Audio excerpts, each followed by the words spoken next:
what do we do at the archives? We process new archival collections, written materials, and objects. These are primarily unpublished materials, one-of-a-kind or hard-to-find materials.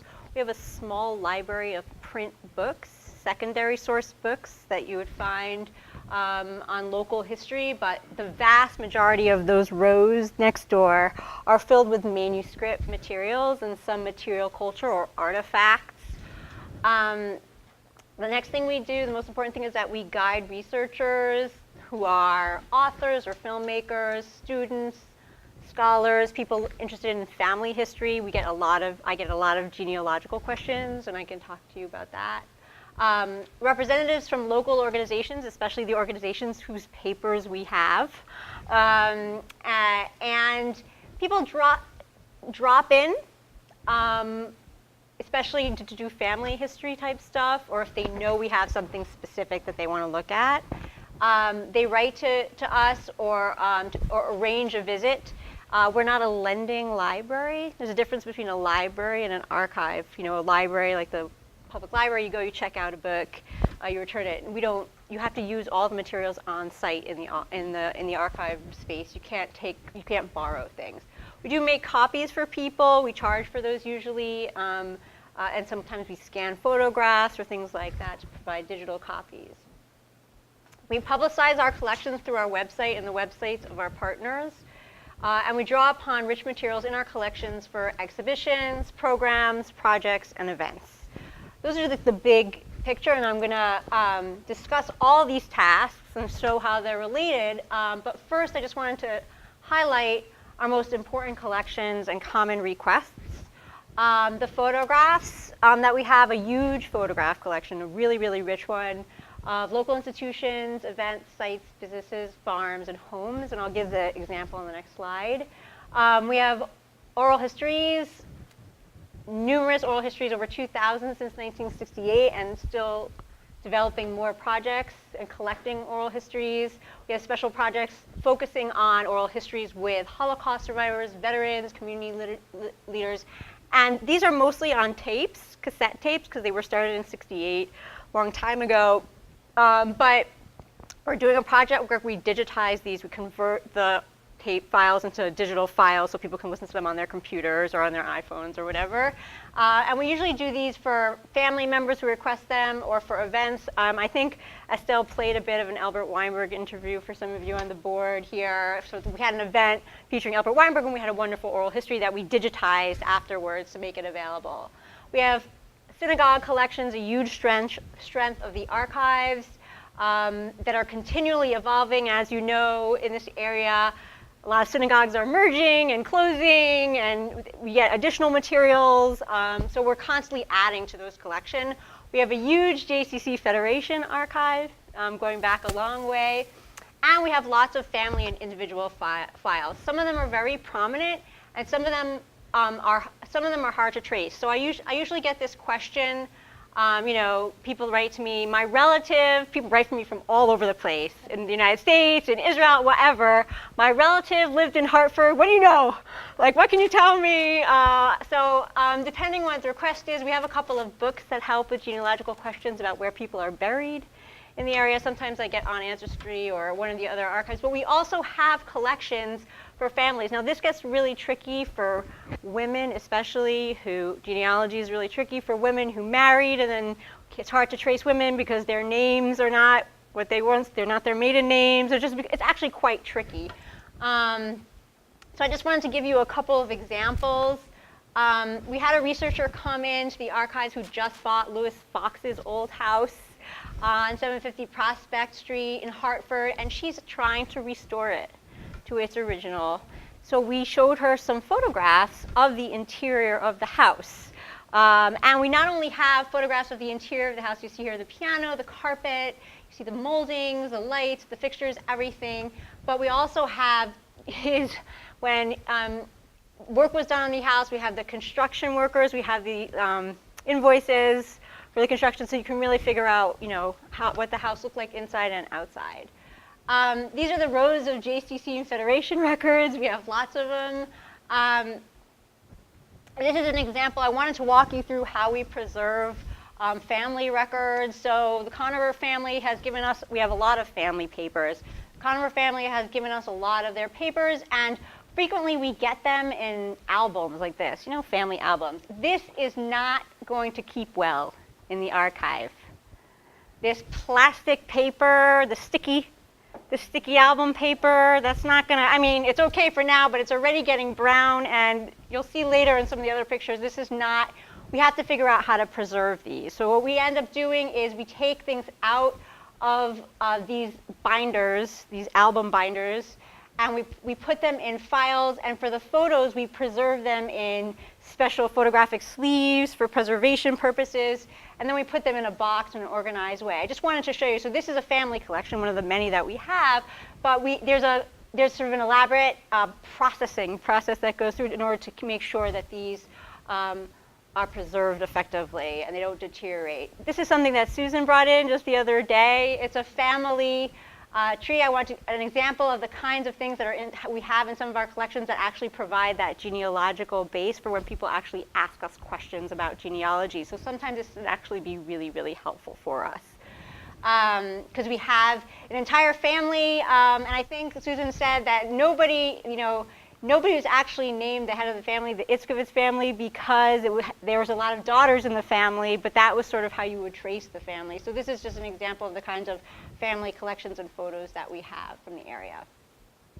So a path of a newly acquired collection, just to go over that preservation process again. A donor drops off materials and fills out an acquisition form, and I'll show you pictures of this. The archivist, me in this case, enters details about the acquisition into our database, indicating that it needs to be processed. The archivist then analyzes material in the collection and determines how best to preserve them, especially if they include albums of photos and clippings, like what I just showed you, and to organize them. And whenever possible, preserving the arrangement of the creator. This is important because when we get organizational collections, you can tell a lot about how an organization worked from the way they organized their materials. You can tell a lot about the history of an organization from how they kept their archives. Sometimes they're just a mess. But sometimes they actually show you how an organization functioned by the way they preserve their papers. So we try to preserve that arrangement if we can, and if it's effective. I work with interns and volunteers. We have some wonderful volunteers that come every week. The Bradbards come every week and help organize collections once I figure out how they're going to be arranged. Then I create a finding aid. I'll show you an example of that, which is a detailed inventory, a folder by folder accounting of a collection. What's in every box, each folder. Not every single piece of paper in a collection, that would be crazy, but each folder in the collection, so you have a sense of the scope of a collection. And I'll show you an example of a finding aid. Then we have to publish the finding aid on the website and partner websites. And I can't stress enough, if I make a finding aid using the database, but we don't put it on the website, nobody knows that we have this material. No researcher will ever find it. It will be sitting in the archive, and no one will ever come to look at it. That's because the whole point of the finding aids is to create them, inventory what we have, and then make sure that the world knows, interested researchers knows what's here. And I know from when I did historical research, the way I found the materials to look at was by searching different organizations, searching through different consortiums and through different databases to find finding aids. And then I would go seek out those collections to do research. So those finding aids and publicizing the finding aids is crucial. Okay, so this is something that, again, Suzanne brought in August. We got a collection of materials, a very large collection of materials from Congregation Beth Am in Windsor, which merged with another synagogue, closed and merged with another synagogue. So Susan filled out the form here, she signed it, and then I entered it into the database that we got this new collection that needs to be processed. This is our database. It's called Archive Space. Jeannie, the archivist who was here before me, worked with another database, and I sort of came in during the transition from one database to another. It's been a kind of complicated process. Archive Space is a much better database, and it has a very good public interface. The problem is the transfer wasn't that smooth. So I spent a lot of time in my first month or two here basically correcting errors in the transfer of records from one database to another. But it's now transferred. Now we're all set with archive space, so that's what we're using now. Then you organize. You put the files in the collection. This is one of the boxes, an open file box with all the collection. This happens to be the newsletter. And this is the finding aid that I created in archive space. So you see Beth has 3 series parts. There's a whole collection, several folders of two full boxes full of folders of board minutes, 2 full boxes or 3 full boxes of newsletters, and then a box of miscellaneous materials that didn't sort of fit in anywhere but had some arrangement. And here you see the box with the newsletters. And this is each file is listed. This is rather simple finding aid. They can be more complicated, but hard to fit too much on the screen here. But just so you see that people will know, a researcher will know exactly where to find what they're looking for by looking at this finding aid. Okay. Then the next step is publicizing it on our website. There's this new collection available. I made a post on the website as soon as I cataloged it. Come look at Congregation Beth Am's records. And this is, the example. These are on the shelves in the archives next door. If you look on our website, you'll see, and I don't know if you could see it. It's here. You see right here? So this is a partial list. There's more. I didn't put it in the slide. We've got about 40 of these finding aids on our website. You click in, and you get to the finding aid for the National Council of Jewish Women. How do I go backwards? I don't think I can. Yeah, Previous? Okay. This is, I didn't mention this. I wanted to flag this. This is what I was talking about, Connecticut Archives Online. And you see, if you type in, search National Council of Jewish Women, you'll get, this is here. So you see, it takes you to, and it will take you to here. Okay, it will direct you to our website. So who owns that? This is, Repeat the question. oh, sorry, thank you. Who owns Connecticut Archives Online? Well, it's run out of Western Connecticut State University. That's the place that hosts it. But it's as I said, it's a consortium of many local historical societies in Connecticut. So it's a portal. As you see, it's promoting access to Connecticut's archival resources. Wouldn't it be good if they, instead of us, fed Archive Grid? Because that would eliminate. So Archive Grid is OCLC, which is a larger, even larger consortium. So it would be great if we could offload the work to Connecticut Archives Online, but unfortunately, the way it works now is that I or the archivist has to give our finding aids first to Connecticut Archives Online, which is a good local history resource, right, for people doing history of Connecticut, and also do the same for Archive Grid. The thing is, it's not hard. Once I create all the finding aids using the database, it's basically I just export like 40 files. And I send those files over. It's not a big deal. It's not a big job. Creating the finding aids is the big job. Once you have those things, use the database, you can just export them as files and send them to people in that way. We just have to develop a relationship with Archive Grid. I have a relationship with a person who's in charge of Connecticut Archives Online. I've spoken to him on the phone numerous times to fix glitches and things like that. But I have not yet reached out to OCLC and Archive Grid, but that's something that should be done. And here's the finding aid. If you use those links on the other previous pages, this is what you would get to, the finding aid that was created by our database. And here's, again, a detailed look at what the actual finding aid is, okay, in the database. And these are the different series. And if you would click this, obviously can't in the picture, you'd get all the folders. And this is a huge collection, okay? So there's numerous boxes. But I just wanted to give you a sense of, to answer your question again, once this is created, exporting it to the different consortiums is not a lot of work. It just needs to be done. A relationship needs to be established.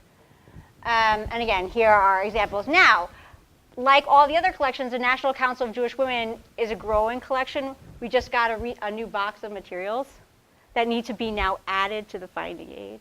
and it needs to be updated and then reloaded onto the website. It's a growing collection. That's what's hard. You create a finding aid, but you're constantly revising it and constantly uploading it again.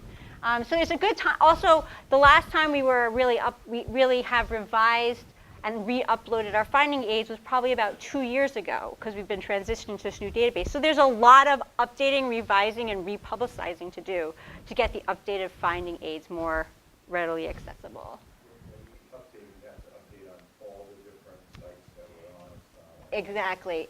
But you know, the thing is, once we decide, okay, we are going to update now. Oh, sorry. Repeating the question. Do we have to update on all the different platforms that we're on? And the answer is yes. What we just need to do is say, okay, we're going to pick a time. It's sort of arbitrary, but let's say February. Okay, February 2019. The finding aids that we have now, as updated in the as updated form, they're going to be, these are the ones that we are now going to share. We're going to update, so we're going to send these updated files to OCLC, Archive Grid, and to Connecticut Archives Online, and we're going to update our own website. It's basically 3 updates. And then obviously they're going to continue to evolve. But we'll say, okay, then next year in February, we'll do the same thing. We just have to set up a timetable for when these updates are going to happen, because otherwise people are going to access old and outdated finding aids, right? And that's not particular. I mean, they're still good, they're still valid. None of the finding aids are invalid, we just have more materials than they indicate. And these are some of the new materials that need to be added to the National Council of Jewish Women's Finding Aid, and you see the kind of treasures that are within. I just wanted to give you a little bit of flavor of like the kinds of things that are in there. And the exciting thing is that this is from recent history. This is from the 1990s. This is from the 1970s. So we have a lot of material, especially recent history, that needs to get into the finding aids, because that's the history that people are starting to write. Exciting treasures to be further described and publicized from the archives. Artifacts. Over the summer, interns spent a bunch of time describing all the different artifacts that we have. And we're starting a new feature on the website called Artifact of the Month. If you go to our website, you'll see the different artifacts. This is one of them. It looks familiar. This is a potato sack. It's an interesting artifact, and we have lots of artifacts. Some of the artifacts are things like Herman Kopelman's gavel, or Annie Fisher's pen, or a piece of a tefillin from one of the shuls, the early shuls from 1900, or some plaques from synagogues. We have clothing that different people wore at Brit Milahs. We have like a variety of different things. Some of them are personal, familial objects. Some of them are more historical, like the stamp from one of the women's aid societies, their loan societies, that we have their stamp, and it indicates, their values, because it says like grace in Hebrew in the middle of it, giving tzedakah. So some of them are sort of symbolic, like this one with the Statue of Liberty. Some of them are personal, but they're so interesting, and we have the box of the ashes of the mortgage of the Manuel synagogue. We just have a lot of interesting objects that we hope to profile one each month, again, to try to publicize what kinds of materials we have in the archives. Let me go back. Sorry.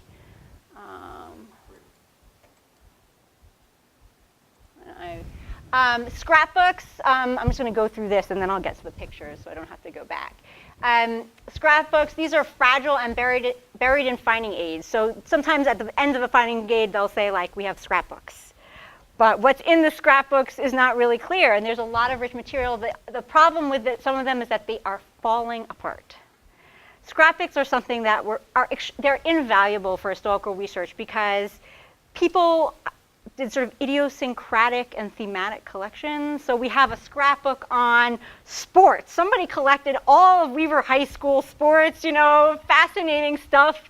One guy kept all of his fraternity and group club clippings, like all the little badges and things that were handed out all through high school and college. Some of these are, again, personal and familial, but they actually give you a good sense of also the culture of let's say, Weaver High School, or what was going on at that time period, what was popular, you know. We have, again, there's one album I know, I looked at it just this week, of a couple that went to Israel and kept an album of photographs from, you know, the 1940s, an interesting time in Israel history. So we have tons and tons and tons of scrapbooks, and they're falling apart, and one of the things we need to figure out is how to publicize them and also how to preserve them, which is kind of a trick. It might be something that would be a good candidate for a digitization project. How neat would it be to digitize a scrapbook and then put it on the website so people could kind of flip through it and see what it's like?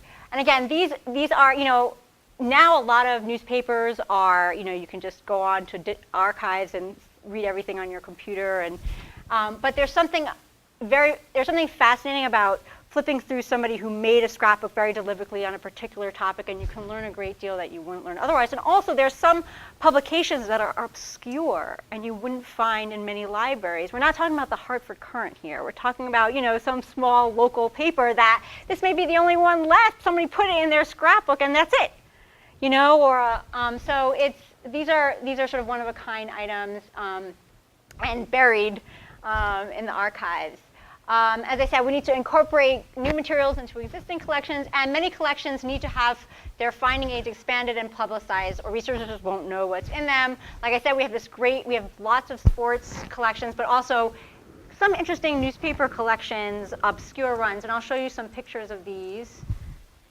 So that's artifacts. So here's a scrapbook, an example of a scrapbook, and you see that it's falling apart.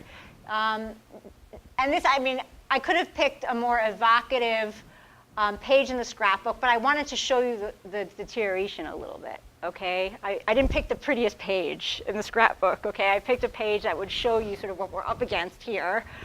This is a scrapbook from the Association of Jewish Nurses, a fascinating organization that has existed for a long time. We have all of their records, but we also have these amazing scrapbooks. And again, some of the scrapbooks some of the pages are more interesting in the scrapbooks, but I wanted to show you, like, so what would be the best way to preserve this? Obviously, we're not going to take the clippings off. If I try to remove the tape, the clippings are going to fall apart. So what do you do to preserve this is a bit of a challenge.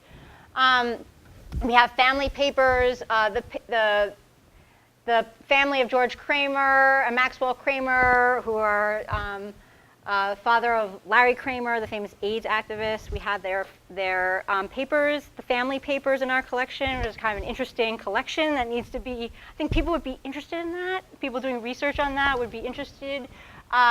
This is part of the Jewish war veterans collection that is constantly, Elliot Dunn is constantly bringing us materials on individuals who are passing away, who served in different, veterans, and we have, look, I mean, this is the box that he brought it in to us. Look at the files. These are all individual files of veterans. We need to get this catalog so that a lot of people are interested in doing research on Jewish veterans. It's a popular collection. People ask us about the different posts of the Jewish war veterans. So this is a collection that is sort of constantly being used and constantly being updated. These are some of finding aids that are not on our website but should be. So people don't know that they exist, and they should also be expanded, and we should say more about what these things are. This is one of our sports collections. This is our collection of, our sort of idiosyncratic collection of local Jewish papers, and some of these are really fascinating. We also have, as I said, the newspapers from the local high schools. From the period, a researcher from CCSU came in a couple of weeks ago, wanted to do research on the 1920s and the 1930s, and found our newspaper collection really, really valuable for studying that period. And so this is an example of one of the school newspapers that we have from the 1920s. I mean, we have like a pretty long run of this. And the Lookout, which was like, I think, another paper. This is from, wait, hold on. I think it's from the Jewish Daily Bulletin, this advertisement. And the bulletin from the 1920s is full of advertisements of Jewish businesses. I mean, if you want to know restaurants, caterers, I mean, they've got every business because Jews were into everything at that time.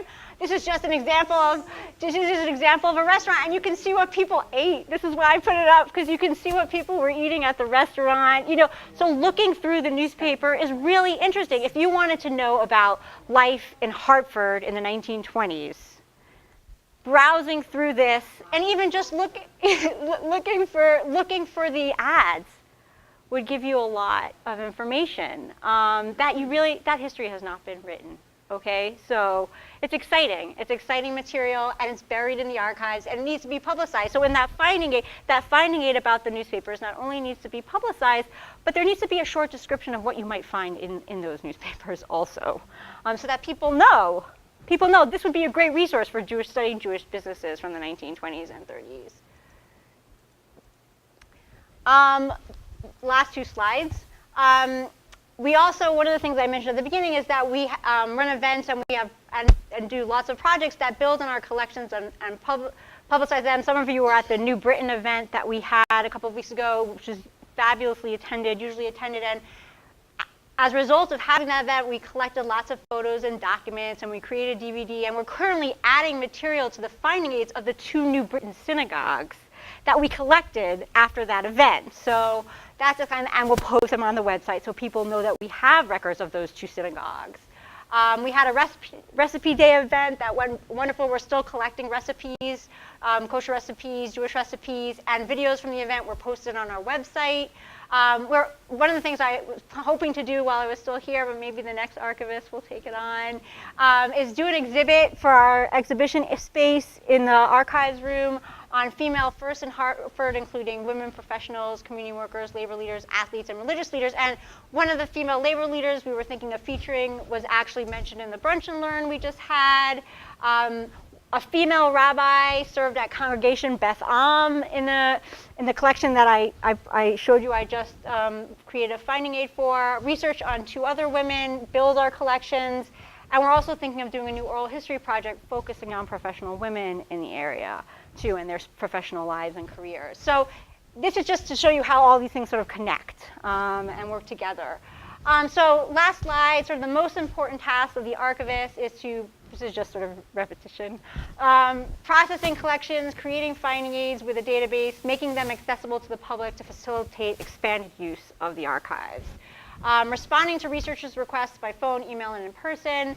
Ongoing digitization of oral history interviews and photographs, usually right now upon a sort of requested as-needed basis for events and by individuals.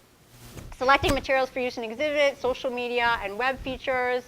Selecting projects for interns and volunteers and training them to actually help in the archives. As I said, the Brad Barbs have been really, really helpful. They helped with the Beth Am collection that I featured.